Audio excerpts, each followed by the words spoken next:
Hi, welcome back to Broken and Brilliant. I'm Carrie O'Toole, and I'm joined here with my special guest, Dianne. Daniels. I was like, Coach, wait, that's not your name. Dianne Your name Daniels. isn't really Coach Dianne. Dianne is known as the parenting coach, Yes. Dianne Daniels. And Dianne, you've got a radio program. Tell us what else you do. Who are you? What's your life about? My life is all about serving moms and encouraging them and giving them the strategies that they need to really feel great about their parenting and also to pull more closely to God as they're doing that. So, Wow. yes. I'm glad you're here. I think that there's a lot of people who are going to be really glad you're here today. I am so glad to be here. Thanks for having me. And you have a radio program. What's I do. this called? So my radio program is called Mothering in the Moment, Mm-hmm. and it's on 810 AM KLVZ in Denver, and online you can catch it at 810klvz.com. And the show is all about learning what to do in the heat of the moment so that you can truly enjoy those precious moments with your kids, because sometimes we respond poorly or in a way that we don't really feel great about when there's trouble, and it breaks down those relationships and it causes stress and tension that get in the way of us really enjoying all the good times that we can have with our kids. I think that is so true because, when things are going great, you're not sitting there thinking, oh, 911, help, what do I do? But all of a sudden something happens that you're kind of unprepared for. Yes. And you just have no clue, you're bowled over, and all of your wonderful thoughts of how you're going to be a mother are out the window. It really comes down to your habits. And our habits are formed during the times when things are going well, when we're calm and we're able to think things through. Mm-hmm.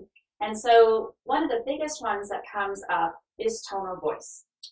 And so what a lot of families do, totally normal, totally common, is they'll just go on about the day and it's like, hey, everybody, come to dinner. Hey, we gotta go. Everybody get your shoes on. And they're calling and raising their voices throughout the house to get everybody to go. Right. And it's totally in a positive thing. There's no negativity But you're not associated with angry. it. You're not angry, but it becomes a habit. So then before long, people are just using a little bit elevated volume, Higher pitch. a little bit Yeah. higher pitch. They become more comfortable with using that part of their voice that projects It's a like little your bit more. outside voice. It's your outside voice becomes the inside voice. Mm-hmm. And the flip from that to that yelling and anger is just so very small. So you're suggesting then that as a rule of thumb in everyday conversations, in calling for dinner, in asking to do what they need to do, it's keep your pitch down, keep your volume at a regular volume, Yes. and just have that be the norm. That you use your normal speaking voice. To the point that I really recommend you don't call people for dinner. So I'll go to my stairway in my house. I have a ranch style house, so my kids are down. And so their computer is at the bottom of those stairs. Mm-hmm. So I will stand at the top and I can just kind of look down and I'll just say, hey, it's time for dinner. And if nobody hears me just using my normal voice, then I go down the stairs and I just consider it a little bit of extra exercise. It's good for my heart to walk down the stairs an extra time and go and still use my regular speaking voice and say, hey, it's time to go to dinner. Same thing with we need to leave the house, we need to do whatever. If you can't hear me using just my regular voice, then that means I need to go to you. Because really, how rude is it to call somebody to make them do what you want? You don't do that in any other form of life. You wouldn't be at the office and call across the room and and if you say, did, hey, you'd be go. a horrible boss. You would be. Nobody's like, hey, go get me, whatever. Hey, do you want to go to lunch? Nobody does that. So why we feel like it's okay to holler to our family members to do stuff for us? Right. Well, no, that's just inconsiderate. That's so funny. I'm a coach too. I've never heard that. Well, yay, something new. Yeah, you taught me something here Good. already. I did it, but I think it's how I was raised. Yes. We were summoned at the bottom of the stairs. Yes. Or I remember Most some people are. neighbors. This was kind of funny. When I was growing up, way back when you could roam the neighborhood. Right. And from, oh my goodness, in the summer, it's like, see you at dinner, and we just take off. And who knows where we were. We went to the pool for an entire day and gave us a little bit of money. Here's for candy, whatever. Nobody knew where we were. But our neighborhood, we had a ton of kids, and we used to all go out and play hide and seek and all these things until it was pitch dark. And one of the neighbors had what they called an awooga, which was, and we all called it the awooga. It was like a, I'm trying to think, it wasn't a horn, it wasn't a bell, it wasn't like a dinner bell or whatever, but it was this thing, and they would push it and it would go, awooga! And when they hit the awooga, everybody had to go home. So could other parents call and say, hey, can you blow the awooga because I need my kid? Exactly. I don't know if that actually happened, but that's I'm like, we fabulous. were used to being summoned, Right, you know, with that kind of thing. I So love it. it's crazy. But That I is never funny. thought about just using a regular voice, and it wasn't. You know, when I was calling for dinner, it wasn't usually screaming and anger Right. or whatever, but I can definitely see how that can translate. It does. It's almost becoming used to just that raised volume. That becomes your new normal sometimes. Well, and then you don't respond if it's just a regular voice. You wait till the voice goes up. Sometimes that happens. It kind of depends. If a family has really gotten used to everybody being loud, then sometimes that quiet voice gets a better response because it's different. But then there are situations where the kids think, well, gosh, I know mom just told me that I need to get ready to go, but I know I don't actually have to go yet because she'll tell me 3 or 4 or 5 or 10 more times. Right. And I don't have to really go until she's actually really mad. Okay, so you're the mom who has been doing this, and you're not consistent, and your kids know it. Yep. So you want to change this. Yes. How? Well, the first thing to do, if we're using the example of the kids responding when you tell them to do something, is to make sure that you are giving good instructions. And there are several steps for doing that. So first of all, like we've already said, you're going to go to the person that you're wanting to be communicating with. You're going to get face to face, eye to eye. You're going to maybe put a hand on that person. You're making sure that you're there. Okay? Because when you and call, they're not distracted. And they're not distracted. That's the second thing. But one of the reasons why we're going to go to the person is because when we're calling through the house, you know, hey, come, we're going to go, come get your shoes on. You get all of these misunderstandings. And the kid's like, well, I didn't hear you. I didn't know you were talking to me. I didn't know you meant right now. Which shoes? Right. You know, there's 100 different things that they'll say, well, this is what I didn't understand about what you hollered. And from across the house, you have no way of knowing. Is your child lying? Did he really not hear? Did he really think you were calling the sister instead? Right. You know, you have no way of verifying. So when you just walk to the person that you want, and if you want everybody, it means you have to walk to everybody. So, you know, you could, in theory, shave some good gym time off your day. Depending on how large your family is. Depending on how large your or family your house. is. Yeah, exactly. But so anyway, you go to the person you're going to get face to face. Then you do want to make sure that the child is not distracted and that the child's not already doing something purposeful. Okay. So, for example, if dad's already given the child a job, you want to let that get finished before so you they're already jump on emptying the next trash, one. and mom Correct. comes in and says, hey, I need you to clean the kitchen. I'm already doing what dad told me to do. Right. Or maybe you told him to empty the trash and just got all worked up and forgot or thought it was going to go faster or whatever. And he's like, but mom, I am already doing what you wanted me to do. So you just want to check and see what the kids are doing. And then also have an element of respect about it. So my favorite example for this is watching TV. So if my kids are watching TV, I own a watch. There are clocks in my house. I have a cell phone that's got the time on it. I can see what time it is. And I know that if they have been sitting there watching a 30-minute show and it's got 2 minutes left in it, I can usually let them finish their last 2 minutes. There are very few things that are so important that I have to just walk in, kind of bully my way in, turn it off, and be like, we have to go now. Sometimes that does happen. And if it truly does, that's fine. And hopefully they'll understand when it's once in every 40 times. Exactly. Exactly, because I know it drives me crazy if I've been watching a show and I get to the very end and my husband comes in and starts talking to me. And you can't watch this. Like, wait! I invested the last hour of my life in this. Let me see the last minute. So just kind of pay attention. And if it's something that's just started, that's a great time to say, wait, before we get too involved in this, we need to turn it off now. Here's what we need to do. Here's what's going on. So it's just being respectful. We just have such a hard time being respectful, showing respect to our kids. And we expect them to show us respect, Right. Moms aren't always really great Well, at doing and it in I return. think, isn't it interesting, because I think when we're kids, if we weren't shown respect, it's almost like by the time you become an adult, okay, it's my turn now. But then you end up treating your kids that way and teaching them Yes, how to not be respectful. exactly, and that cycle just continues. And I don't think maybe we're even conscious I think we are very not conscious of it. doing it. Yeah, because I don't think it's that you walk in and go, hey, I think I'll deliberately be rude and Right. teach my children how to be rude as well. Exactly. But you just don't pay attention. That's exactly it. Yeah. Nobody plans to be disrespectful, but you have to be purposeful about being respectful. Well, it's like when you were talking about the calling, you know. Yes. My name is Carrie. My dad's name was Jerry. Uh-huh. And I remember when the phone would ring. This was way before cell phones, and Right. they were all attached to the wall. Right. And somebody from the bottom of the stairs would yell, Harry, Uh-huh. phone. And was that And Harry? nobody Was knew. that Jerry? You know, neither of us could tell, and it was crazy. And Yes. yet that happened all the time. Mhm. And I never thought, oh, stop calling and just go tell go. the person. Exactly. Because that was never done. It wasn't modeled in my Right. family. Right. So it's not like you're a horrible person. You just didn't No. learn, and there's better ways. Exactly. That's Exactly. really great. And there's no guilt over what you've done in the past. We don't do shame. Right. Okay? What happened before is done. Well, you only know what you know. You only know what you know. So now you've got new information. Now you can go forward. It's a brand new day. So we're not going to worry about when what we mom's used to do. trying to do something new, or dad, Uh-huh. when any parent is trying to do something new and they've got children, they are trying something new, and maybe these kids aren't grasping this new concept, or they don't like it because it's a change and it's Right. really difficult. How's that go? How do you make a change like this work? Well, there are a couple of different ways. One, it depends a lot on the age of the child. Mm-hmm. The one thing that can really help is to get the child involved in it. So say, hey, family, we're going to have a little powwow.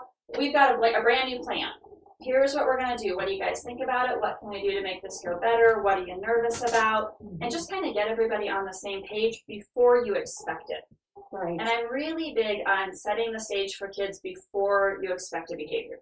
So you say, this is what things are going to look like now. And here's why. Here's why. Here's how I want this to look. What do you think about this? If it doesn't go this way, here's what will happen next. So that it's not a surprise. I don't like to be, well, I decided to make a new plan and you didn't get on board, so here's your consequence. Like, well, no, exactly. No, let's give them a chance. Let's explain what's going on. And then just take the little steps at a time. Mm-hmm. So you might have a grand idea and it's just going to transform your family, but it might not be reasonable to break off like a 5-step plan all at once. It's a lead ball when you exactly. So drop let's on the maybe family. take one step. So maybe using the instructions as an example. Mm-hmm. This week, we're just going to work on not calling through the house. We'll worry about step 2 the following week, but this week we're just going to work on using our normal voices. And we're going to get the kids to work on that, because the flip side is we don't want the kids hollering through the house either. Right. The same problems happen when they do it. And so we can take, and it might take more than a week, we can take whatever time we need to work out that first step of using our speaking voice.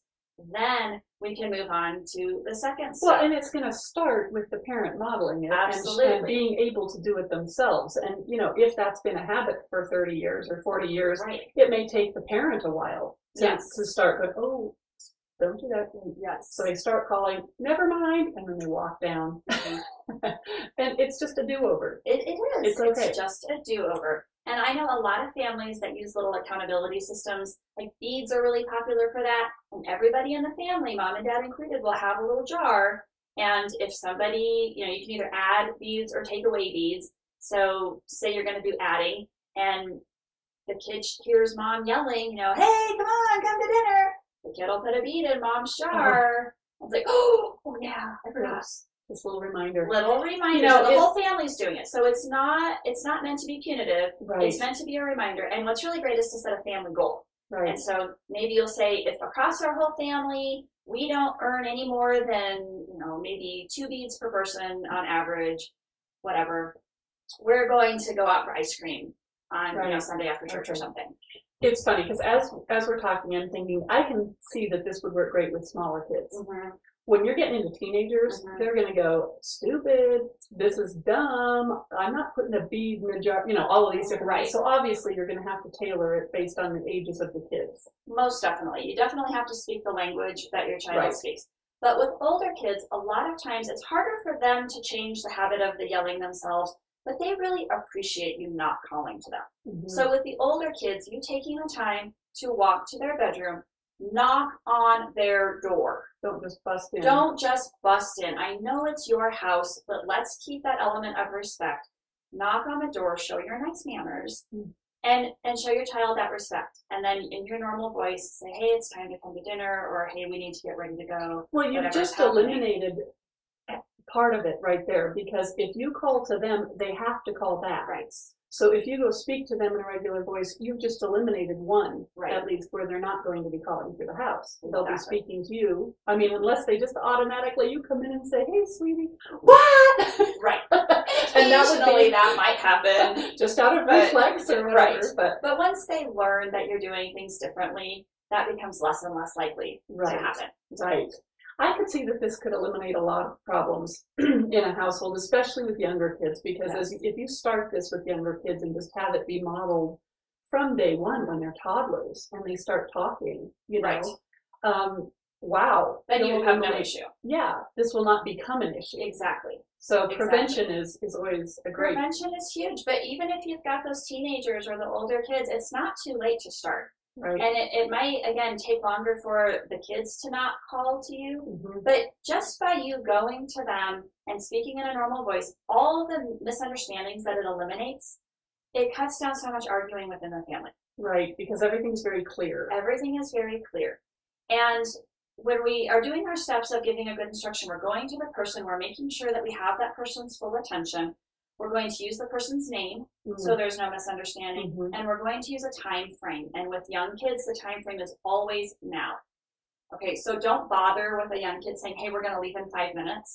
Right. Say, even if you mean to leave in 5 minutes, say we're leaving now, because we all know it's going to take 5 minutes to actually get to the door. Right. All right, with older kids, you can give them that time frame, and that's fine, but make sure they know what that expectation is. Right. So, for example, I'll say to my kids, hey, we're going to be leaving for school in 10 minutes.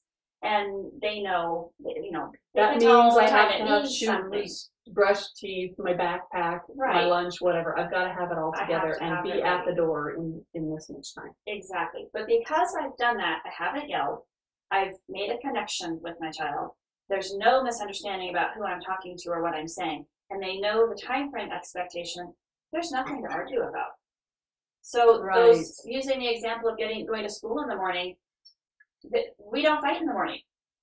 And there are a lot of other reasons why we don't fight in the morning. But a very big part is that there is no misunderstanding. Right. Everything is very clear. I've stayed calm all morning. Right. I haven't started any emotional flare-ups. And how does a mom who, this is very difficult for her because it's not been something that they've ever had to do before. How does she start changing that habit to where, I mean, how does she deal with her own maybe anxiety over this, or her own feelings of failure through the years, or as she's trying to change it and it's not happening as quickly as she'd like, or she's not getting the response she's like, she would like, how does she deal with that? Yeah, the biggest thing I hear with that is moms say, well, this is just my personality, and I shouldn't have to change who I am. And so that's a really big fundamental identity kind of question. And I totally understand that. But you have to kind of take a little step back and look at what are your values, what's important to you. And I really, really encourage all families to just sit down for maybe 30 minutes and talk about what are the things that are really important to us, and identify and write down what are your family values. Because I do this with my parent coaching clients, and I have never once had anybody write, I want a family that yells at each other. And I have never once ever had anybody put, I want a family life that is full of stress. Right. I want to be totally wigged out before school every day. Exactly. Nobody ever says that. What I very commonly see people saying is, I want a family that respects each other. I want a family that's honoring of God and of each other.